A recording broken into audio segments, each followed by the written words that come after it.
The headlines this hour. The embattled Greek Prime Minister is in Russia for the second time in as many months for a keenly watched meeting with President Putin.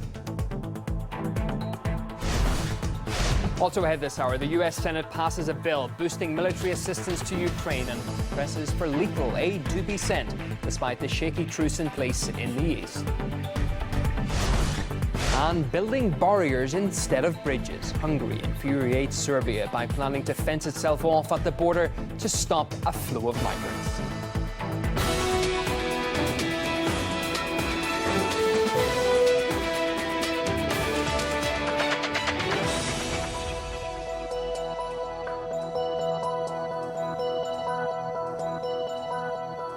Around the clock across the world. You're watching RT International. Welcome to the programme. I'm Ewan O'Neill. We start with the news that the under-fire Greek Prime Minister is in Russia to meet President Putin at the St. Petersburg International Economic Forum. Some media are painting the visit as Alexis Tsipras being in pursuit of some love, while others ran with headlines pointing out his guest star status, the Greek PM being feted while his country's on the brink of collapse. RT's Murat Gazdiev is at the forum in St. Petersburg for us. It'll be the Russian president and the Greek prime minister's second meeting in 2 months, so it's a cozy relationship, if enigmatic. As a matter of fact, it's been a point of great contention what exactly the Greek prime minister is doing, what game he's playing, what he's trying to do with this shift towards Russia, towards the east, whether he's trying to eke concessions out of Europe and the IMF with regards to Greece's loans, or whether there's an entirely different goal he has in mind. The Russian president as well, he was asked whether he's using Greece as a Trojan horse in order to split Europe apart.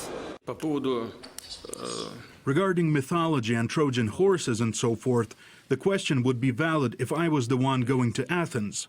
We're not forcing anyone to do anything. We're simply open to joint constructive work to achieve the best result for our peoples and economies. The Greek energy minister and his Russian counterpart have signed an agreement on the Turkish Stream, a new gas pipeline that will stretch from Russia under the Black Sea into Turkey and then into Greece. That pipeline, though, has really upset Eurocrats and hawks in Washington. They're afraid that Russia will gain even more energy leverage over Europe. They're trying to dissuade Greece from going along with this. But for Greece, there's an entire bouquet of benefits at stake. For example, there are the transit fees. Greece stands to make millions every year just from letting this gas pass through its territory. Also, it would qualify for gas discounts, which would be of tremendous help for the Greek economy. So a lot of pressure on Greece, but a lot of benefits at stake as well.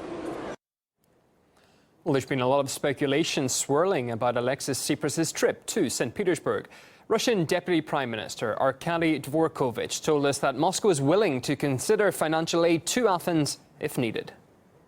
Well, we have very strong political and economic relationships with Greece, and in the difficult times we always support our partners.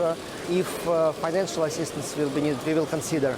It's our priority to have stable Europe, stable Greece. And, well, there are many countries in Europe that want sanctions to be lifted as soon as possible, and Greece is among them. I think those countries are thinking about business, about their own economies, not about politics. Certainly we now have more intensive consultation with those countries than with European majors who don't want to continue economic dialogue at this point.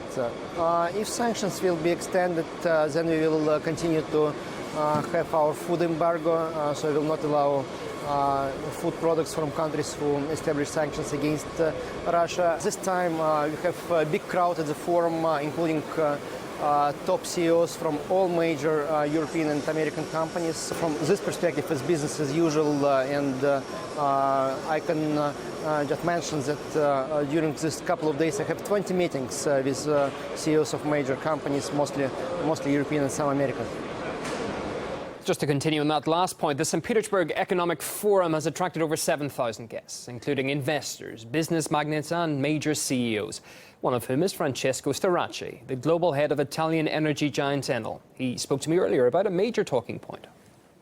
Sanctions have not affected us directly so far. We don't see a reason to leave Russia. It's a big market. Our company is performing very well, and we expect this situation to be resolved shortly, I hope. So we don't really see value creation in any selling move at the moment. Well, we will continue to bring you all the latest from that forum in St. Petersburg, as well as expert analysis, so do stay with us.